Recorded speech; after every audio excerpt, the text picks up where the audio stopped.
पढ़ेंगे current electricity के, ठीक है। MCQs 30 MCQs होंगे। 1 कूलम पर second is equals to 1 ampere होता है, ठीक है। तो आपके सामने पिक्चर भी दिखाई जाएगी और बकायदा समझाया भी जाएगा, तो इसको कोर्स MCQs को देखते जाना, ठीक है। Current charge per unit time होता है, ठीक है, इस चीज़ को समझ लेना। द ऐसे यूनिट ऑफ इलेक्ट्रिक करंट का ऐसे यूनिट क्या होता है, एम्पेयर होता है, ठीक है। तो ये चार्ज और करंट के डेफिनेशन मतलब कि ना बकायदा फार्मूले के साथ बताई गई है। The thermistor converts changes the temperature into, thermistor temperature को किस में कन्वर्ट करते हैं, इलेक्ट्रिक वोल्टेज में, ठीक है। तो किस में करते हैं, ये थर्मिस्टर की ना पिक्चर भी साथ दिखाई गई। उसके बाद special organ called ampullae of Lorenzini that are very sensitive to electric field are found in, ये इंपॉर्टेंट MCQs है, बोर्ड वाले भी पूछते हैं क्वेश्चन, ये MD कैट में भी बार बार पूछा जाता है, ठीक है। तो ये शार्क होती है, ठीक है, इसके अंदर ना ये आर्गन स्पेशल आर्गन पाया जाता है जिसे एम्प्यूला ऑफ लोरेंजी कहते हैं, ठीक है। तो ये हाई वोल्टेज होता है, इस वजह से जो इसका शिकार करने आते हैं कोई भी हो, वो उसको ना इसी करंट की वजह से तो वो मतलब कि ना वो किल कर देती है। If 1 volt is needed to cause a current of 1 ampere to flow in conductor, its resistance is, अब रेजिस्टेंस बतानी है, ठीक है। करंट भी उन्होंने दिया हुआ है और वोल्टेज भी उन्होंने दी हुई है, अब हमने रेजिस्टेंस बतानी है। आपको पता है वोल्टेज वाला V is equal to IR, वो वाला फार्मूला तो आप लोगों ने पढ़ा होगा। द ऐसे यूनिट ऑफ कंडक्टेंस, कंडक्टेंस का ऐसे यूनिट हमने बताना है, वो कौन सा होता है, रेजिस्टेंस का तो होता है ओम। अब ओम को उल्ट कर दें तो क्या बन जाता है, मोह बन जाता है ना, तो इसका मोह बनना था, ठीक है। कंडक्टेंस रेजिस्टेंस एक दूसरे के इन्वर्सली प्रोपोर्शनल है, ठीक है। उसके बाद if the resistance of 500 ohm have fourth band of silver colour then its upper maximum resistance will be, ठीक है। तो ये सामने रेजिस्टेंस के कोड दिए हुए हैं, ठीक है। ये बोर्ड का क्वेश्चन है, तो ये MD कैट में तो शामिल नहीं, लेकिन बट बोर्ड का क्वेश्चन तो इसको देख लेना, ठीक है। हर कलर की ना एक उन्होंने अपना एक बैंड दिया हुआ है, उसका अपना एक उसका नाम नंबर है, ठीक है। उस नंबर को याद कर लेंगे तो ईजी रहेगा आप लोगों के लिए। The potential difference between the head and tail of electric eel, electric eel, अब ईल भी क्या है, ये एक शार्क, जिस तरह वो शार्क वाला मैंने बताया, ईल भी ये क्या है, ये आप किंगडम एनिमल बायो में पढ़ेंगे ना, तो वहाँ पे आपको लोगों को ये मिलेगा कि क्या होती है ये चीज़, ठीक है। तो ये MCQ इसको ये भी इंपॉर्टेंट था, ठीक है। When a wire of resistance R is cut into 2 equal parts, resistance become R/2, what happens to resistivity, resistivity पे क्या फ़र्क पड़ता है, रेजिस्टिविटी सेम रहेगी, ठीक है, क्योंकि रेजिस्टिविटी ना लेंथ और एरिया पे कभी डिपेंड नहीं करती, ठीक है। इस चीज़ को याद रखना। 3 1 ohm resistors are connected to form triangle, the resistance between any two corner, ठीक है। तो ये जो रेजिस्टेंस की कम्बिनेशन है ना, इनको गौर से देख लेना, MD कैट में ये बहुत ही इंपॉर्टेंट है, इसमें से हर दफ़ा कोई ना कोई MCQs ले लेता है, ठीक है। तो इस चीज़ को गौर से देखना, ठीक है। पहले दो जो है ना वो रेजिस्टेंस 3 और 4 वो पैरेलल कम्बिनेशन पर है, ठीक है। रेजिस्टेंस 3/4 ये, ठीक है, या रेजिस्टेंस 1/2 को ले लें, इनमें से दो जो है ना वो पैरेलल कम्बिनेशन के बनेंगे, फिर उन दो का जो रिजल्ट निकलेगा हम तीसरे में उसको साथ सीरीज़ के साथ कर देंगे, ठीक है। तो ये आप लोगों के लिए इस तरह से ईजी रहेगा, इस चीज़ को याद रखना। A battery move of a charge of 40 coulomb around a circuit at constant rate in 20 seconds, the current will be, charge भी उन्होंने दिया, टाइम भी दिया, तो करंट हमने फाइंड करना था, वो 2 एम्पेयर आना था। Heat generated by 40 watt bulb in 1 hour is, अब हीट एनर्जी की किस्म होता है, आपको पता है एनर्जी हमने पढ़ा था H=2 ठीक है। तो वह वाले फार्मूले से हम इसको निकाल सकते हैं, या पावर वाला फार्मूला आपने पढ़ा होगा P=वर्क/T, ठीक है। वर्क की जगह वो एनर्जी भी लिख सकता है, P=एनर्जी/T, ठीक है। वर्क और एनर्जी का यूनिट सेम है ना। ड्रिफ्ट वेलोसिटी ऑफ इलेक्ट्रॉन की ड्रिफ्ट वेलोसिटी कितनी है, वो 10⁻³ मीटर पर सेकंड या 1 मिलीमीटर पर सेकंड बन सकती है।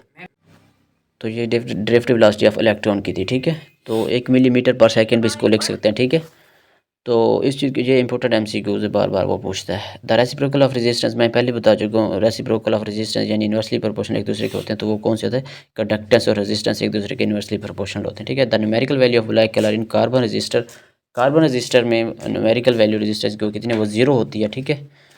तो ये आप लोग सामने दिए भी गए हैं, तो इनको गौर से देख लेना। ये क्वेश्चन 15 था। और question 16 Kirchhoff first rule is the manifestation of the law of conservation of, तो ये MD कैट 2022 में उन्होंने पूछा था, हालांकि ये MD कैट के सिलेबस में नहीं था, बट ये मतलब कि ना इनडायरेक्टली वो दे देता है। तो ये चार्ज था, फर्स्ट रूल चार्ज के मतलब होता है, ठीक है। जो सेकंड रूल होता है वो एनर्जी के मतलब होता है, ठीक है। तो चार्ज कैरियर इन इलेक्ट्रोलाइट में चार्ज कैरियर क्या होता है, वो आपको पता है, पॉजिटिव और नेगेटिव आयंस होते हैं। इलेक्ट्रोलाइट में बनते ही आयन है, ठीक है। तो ये इस MCQ को देख लेना, इसका 40 ऑप्शन पढ़ना था। क्वेश्चन नंबर 17 हो गया। तो नेक्स्ट क्वेश्चन ये तेज़ी से चल रहे हैं, ठीक है। आप ना बाद में इनको वीडियो को ना पॉज करके ना देख लीजिएगा कि ये होते क्या हैं, ठीक है, ये किस तरह से MCQs आ रहे हैं, ताकि आप लोगों को अंदाज़ा भी हो सके कि MCQs किस टाइप के आ सकते हैं। The colour of band on a carbon resistor from left to right are yellow, black and red, it is resistances. तो ये रजिस्टेंस होते हैं कि कुछ कलर्स मैंने पहले भी बताया कि कलर्स के साथ उनकी ना रेजिस्टेंस फाइंड की जाती है, ठीक है। तो ये आप बुक में देख लेंगे ना, ये पंजाब की बुक जो है ना फिज़िक्स वाली, ठीक है, सेकंड चैप्टर है, सेकेंड ईयर की बुक का, तो वहाँ पे उन्होंने सब कुछ डिटेल के साथ लिखा है, तो आप इसको ना देख लेना, ठीक है। इसका 4000 ओम बनना था। उसके बाद नेक्स्ट क्वेश्चन है 19 the reciprocal of resistivity is conductivity. Conductivity ना रेसिप्रोकल होता है रेजिस्टिविटी, ठीक है। The current through resistance of so ohm when connected across a source of 220 volt is, ठीक है। 220 वोल्ट हमने बताना, करंट फाइंड करना है, तो वही वाला फार्मूला लगना है, V is equal to IR, ठीक है। तो इस चीज़ को देख लेना। Next question, thermistor with high negative temperature coefficient are very accurate for measuring low temperature. वो कहता है थर्मिस्टर होता है जिसका ना टेम्परेचर कोफिशिएंट हाई होता है, वो किसके लिए एफिशिएंट रहेगा टेम्परेचर फाइंड करने के लिए, तो वो 10 केल्विन होगा, उसके लिए एफिशिएंट रहेगा। 24 resistance is to be connected in series with a 12 volt battery. What is power loss in resistor? Power loss हमने फाइंड करना है, ठीक है। उन्होंने रेजिस्टेंस भी दिए और वोल्ट भी दिए। P equals to V square over R, वो वाला फार्मूला आप यूज़ करेंगे तो आप लोगों के पास पावर आ जाएगी, ठीक है। The S unit of electromotive force. अब बच्चे इसको सोचते जो है तो फोर्स इसका यूनिट न्यूटन होगा, लेकिन ये गलत सोचते हैं। इसका ऑप्शन बनना था जूल पर कॉलम या वोल्ट पर कॉलम, ठीक है। तो ये इसका ना डेफिनेशन भी दी गई, सैम्पल भी दिया गया, सब कुछ बताया गया, ठीक है। तो इसको देख लेना। अब potentiometer can be use to measure. Potentiometer किस चीज़ के लिए ना यूज़ होता है, वो इलेक्ट्रिक पोटेंशियल फाइंड करने के लिए होता है। उसका नेम ही शो कर रहा है कि ये इलेक्ट्रिक पोटेंशियल फाइंड करने के लिए, और ये इसकी ना पिक्चर भी दिखाई, इसको देख लें पोटेंशियोमीटर किस तरह का होता है, ठीक है। If register is traverse opposite to the direction of current then the change in potential. तो चेंज इन पोटेंशियल क्या होगा वो हमने फाइंड करना है। अगर हम रेजिस्टेंस की ना डायरेक्शन को ना ऑपोजिट कर दें, ठीक है, register is traverse opposite to the direction of current, तो वो उसका पॉजिटिव होगा, ठीक है। ये किरचॉफ लूप रूल है, ठीक है। ये इनडायरेक्टली ना एमडी कैट में भी शामिल है, डायरेक्टली नहीं इनडायरेक्टली शामिल है। बट ये बोर्ड वाले ना इससे क्वेश्चन पूछते हैं, ये शॉर्ट क्वेश्चन भी पूछते हैं, इसका लॉन्ग क्वेश्चन भी आता है, तो इसका ना देख लेना। तो ये वाला इंपॉर्टेंट है, व्हीटस्टोन ब्रिज वाला, ये दोनों लॉन्ग इंपॉर्टेंट है, ठीक है। Which electrical quantity has same unit as electromotive force. Electromotive force की तरह किसका यूनिट सेम होगा, तो वो पोटेंशियल डिफरेंस होता है। इन दोनों का यूनिट बिल्कुल सेम होता है, ठीक है। Question number 27, a battery drive 50 coulomb of charge round a circuit, the total work done is 750 joule, the EMF battery is. तो हमने EMF बतानी है, ठीक है। उन्होंने चार्ज भी दे दिया, ठीक है। ये देखिए फार्मूला सामने आप लोगों के सामने, इज इक्वल टू W/Q, ठीक है। An electric lamp uses energy at the rate of 48 watt, ठीक है, on a 12 volt supply, the charge pass through a lamp in 2 second, ठीक है। तो ये फार्मूला, पावर दी गई, वोल्ट दी गई, टाइम दिया गया, तो आप फार्मूला लगाएं P इक्वल्स टू VI। अब V फाइन हमने करना था, V इक्वल्स टू Q/T बन गया, ठीक है।